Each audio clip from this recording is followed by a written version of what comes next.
Hi again then guys, and welcome to another specific look at a certain car in the Gran Turismo Sport lineup. And this is not an update car, as we've been looking at a lot recently for obvious reasons. Occasionally we return to the main roster, the main lineup if you will, from the game, to look at other cars, especially the ones that weren't featured in the franchise already. And of course a vehicle like this, the McLaren 650S, always brings a combination of two things with it because of the specific circumstances surrounding this car.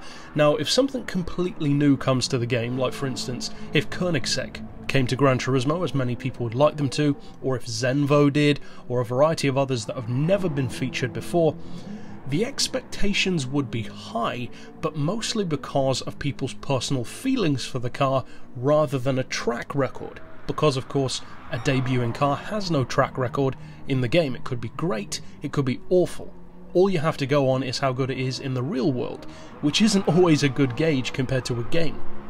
Now, other cars, for instance, if a Zonda Cinque was announced to be coming back to the game, imagine the hype that would be there, because not only do people love it, but we already had the Zondas, including the Zonda R, even the next generation, the Huayra, and they proved themselves to be really good. So you've got the natural hype combined with that track record, and that's the kind of advantage, but also ironically sort of a disadvantage to begin with, that a car like this can have, because the McLaren 650S is not just a car that many people love anyway, but we have that existing track record of how brilliant, even coming from someone who's not a fan of the car, but how genuinely brilliant the MP412C already was in GT6.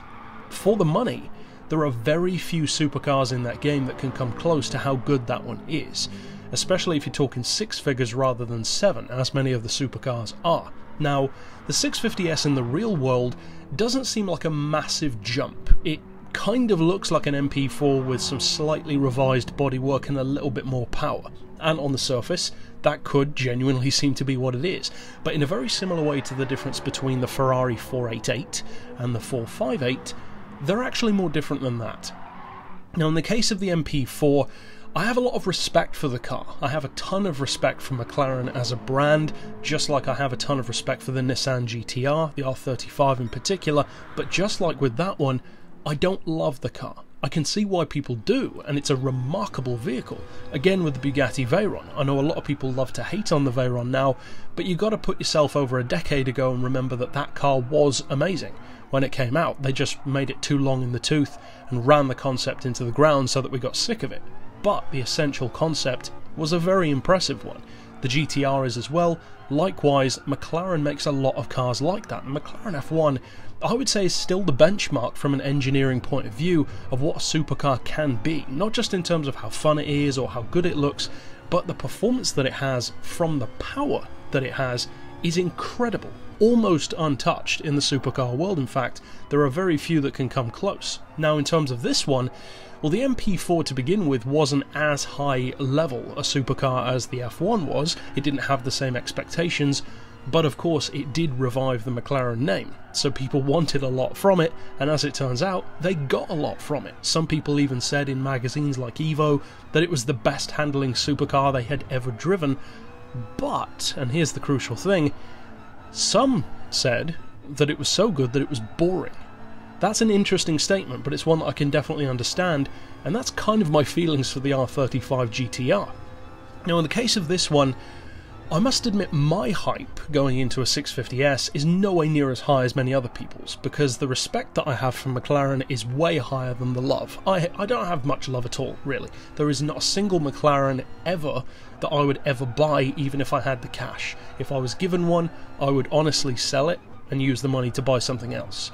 Now, in the case of this car, though, in a game, well, of course you can throw money around much, much more easily. Now, this car, just like the MP4, has a great price tag, or at least potentially. The price tag on this one is 340 grand. Now, that's 10 grand less than some of the race cars in the game, which might make it seem expensive in comparison, but of course, just like something such as the Nissan GTR or the Lamborghini Huracan, the kind of class range that this car can have is much better than a race car, because it's N-class, of course, so you can use it between, what, N400, 500, 600, and even higher when you tune it.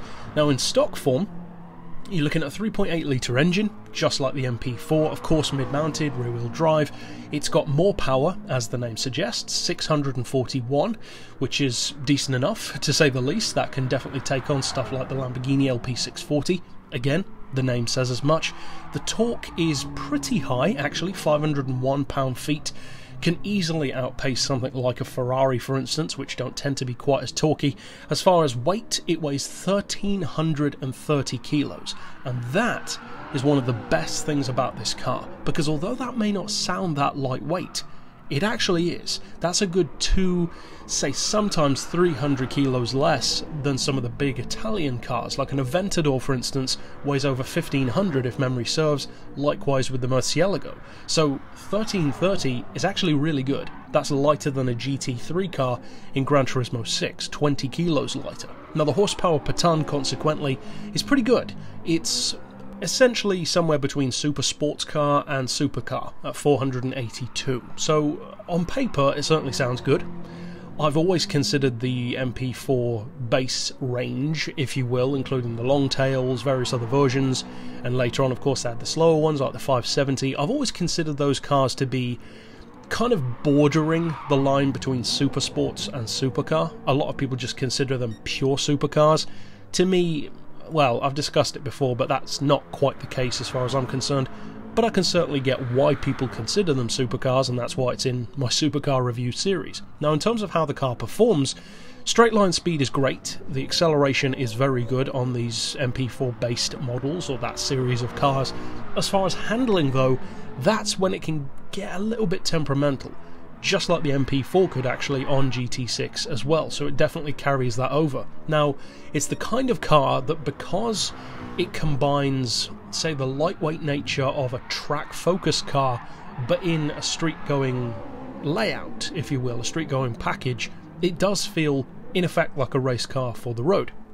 And it definitely benefits from McLaren's heritage, from their engineering expertise in that regard.